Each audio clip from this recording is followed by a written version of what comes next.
Most English learners can talk about food, weather, and work, but when someone asks, how do you really feel? They go completely silent. Today, we fix that. This is the simple and easy way to learn English. Hey, welcome back. Really glad you're here today. Hey, how are you doing? Honestly, how are you feeling right now? Oh, that's very on topic. Honestly, a little tired, but really happy to be here. I love that. See, that right there. A little tired, but really happy. That's already better than just fine. Exactly. And that's today's whole topic. How to talk about your feelings in English. Real feelings, not just I am happy or I am sad. Because feelings are complicated, and English has so many beautiful ways to express them.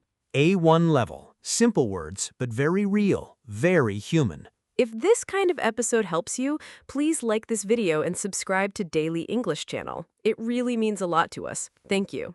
Okay, let's start with the basics. Basic feeling words. Happy, sad, angry, scared, tired, excited. These are the foundations. Everyone learns these first. But they are very flat, very one-dimensional. Real feelings have more color, more texture. So, let's upgrade each one, starting with happy. Instead of just happy, try really happy. So happy. Over the moon. Over the moon, extremely happy, like you're floating. I got the job. I'm absolutely over the moon. Thrilled, very excited and happy about something specific. She was thrilled when she heard the news. Relieved, happy because something worrying is now okay. The exam is finished. I feel so relieved. Content, quietly happy, peaceful, not jumping around, but deeply okay. I'm sitting with my coffee watching the rain. I feel very content. Beautiful, such a calm feeling. Grateful, happy, and thankful at the same time. I feel so grateful for the people in my life. 5 upgrades for happy, all very natural, all very real. Now sad, because sad also has many levels. Upset, sad about something specific that happened. I'm a bit upset about what she said. Disappointed, you expected something good and it didn't happen. I'm really disappointed. I was looking forward to it. Down, generally low, not one specific reason, just low energy.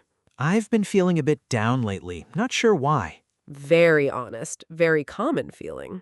Heartbroken, very deep sadness, usually about a person or a loss. She was heartbroken when he left. Lonely, sad because you feel alone, even in a crowd sometimes. I've been feeling quite lonely since I moved to a new city. Very real, very important to be able to say. Homesick. You miss your home, your family, your country. I've been feeling homesick this week. I really miss my family. If you are learning English in a new country, you probably know this feeling. Many of us do.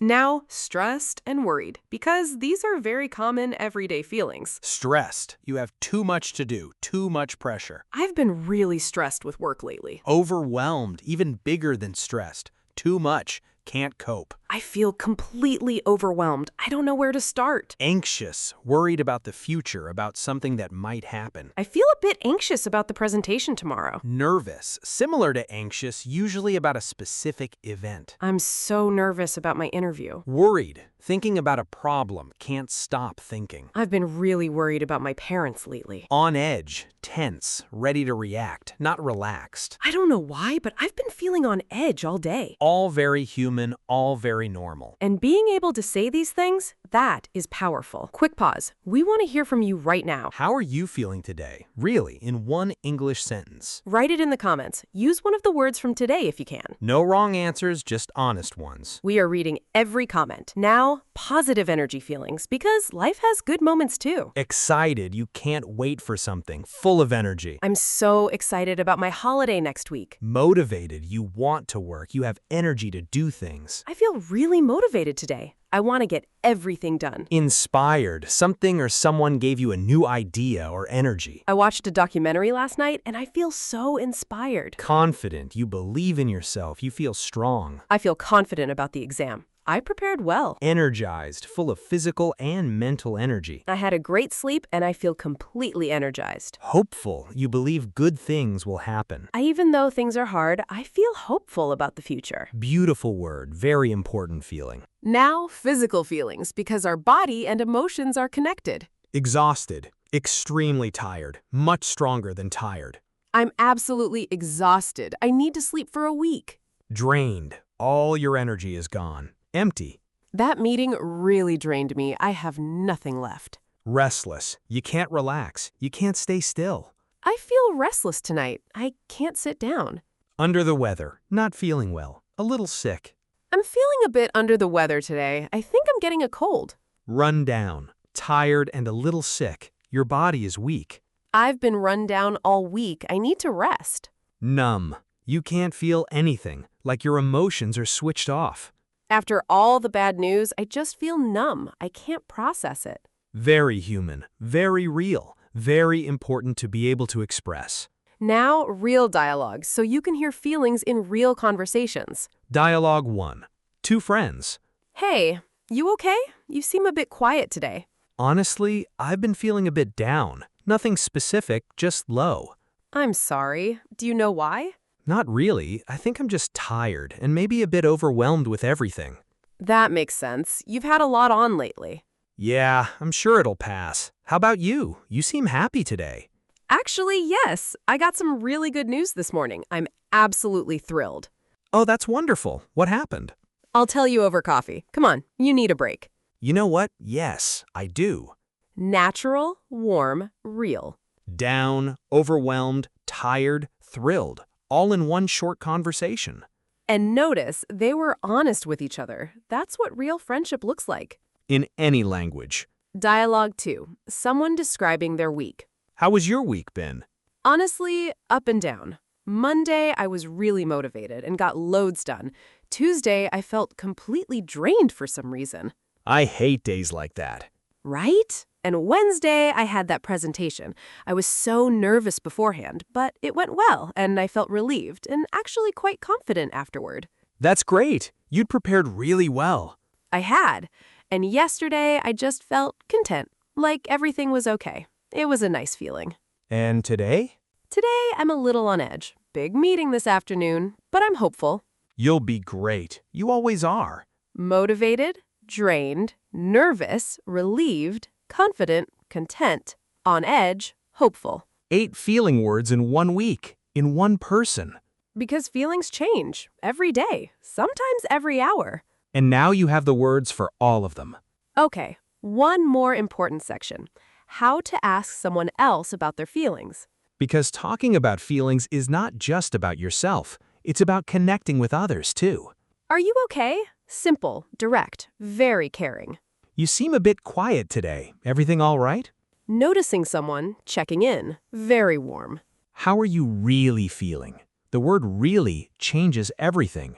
It says, I want the honest answer, not just fine. Is something on your mind? You can see they're thinking about something. You don't seem yourself today. They're acting differently than usual. Do you want to talk about it? An offer, not pressure. Very important. You are offering, not demanding. And if someone shares their feelings with you, how do you respond? I'm sorry to hear that. Warm and simple. That sounds really tough. You understand it was difficult. I know that feeling. I've felt the same way. That makes complete sense. Their feelings are valid, normal. I'm here if you need anything. A beautiful offer. Take care of yourself. Warm and caring. These phrases build real connections. In English, with real people. And that is what language is really for. And one final thing, saying when you can't explain your feelings. Because sometimes you just don't know how you feel. I can't really explain it. The feeling is there, but words are hard. I feel a bit off today. Something's not right, but you don't know what. I'm not sure how I feel about it. You need time to process. It's complicated, more than one feeling at the same time. I have mixed feelings, partly positive, partly negative. She has mixed feelings about moving abroad, excited but also sad. I'm still processing it. Something big happened and you need time. It hasn't sunk in yet. You know it happened, but it doesn't feel real yet. I got into my dream university, but it hasn't sunk in yet. Very real, very human. We all have moments like this. And now you have English for those moments too. For the clear feelings and the complicated ones. For the happy days and the difficult ones. You have the words. Use them. You know what? Let's also quickly talk about why expressing feelings in English is so hard for many learners. Because it's not just a language problem, it's a cultural one too. In some cultures, talking about feelings openly is very normal. In others, you keep feelings private. You don't share them. And when you learn English, you are also learning a new way of expressing yourself. A new emotional vocabulary in a new language. That is double the work, and it deserves credit. If you are watching this, you are doing something brave. Learning to express yourself in a language that is not your first one. That is not easy. But it gets easier. Every time you use a new feeling word, it gets a little easier. I feel overwhelmed. Say it out loud. I feel really content right now. Say it. I'm a bit on edge today. Say it. Your mouth learns the shape of these words. And your brain learns to reach for them when you need them. One word at a time, one feeling at a time. Until one day someone asks how you are, and without thinking, you tell them exactly how you feel. In English, honestly, confidently. That day is coming. It is closer than you think. Okay, let's go over today's feelings vocabulary. Happy upgrades, thrilled, relieved, content, grateful, over the moon. Sad variations, upset, disappointed, down, heartbroken, lonely, homesick. Stress and worry, stressed, overwhelmed, anxious, nervous, on edge. Positive energy, excited, motivated, inspired, confident, energized, hopeful. Physical feelings, exhausted, drained, restless, under the weather, run down, numb. So many words, all very real, all very useful. And the most important thing, use them. Don't just say, I'm fine anymore. You have better words now. Use them. I'm a bit overwhelmed today. I feel really content right now. I'm absolutely thrilled. Real feelings, real English, real connection with people. And now, 2 questions in the comments for you. Number 1, how are you feeling right now? Use one word from today's episode. Number 2, which feeling word from today is new for you? Which one will you use this week? Write your answers below. We genuinely love hearing from you. Thank you so much for watching Daily English Channel today. If you enjoyed this episode, please like the video and subscribe to Daily English Channel so you don't miss our next one. See you tomorrow. Bye-bye, everyone.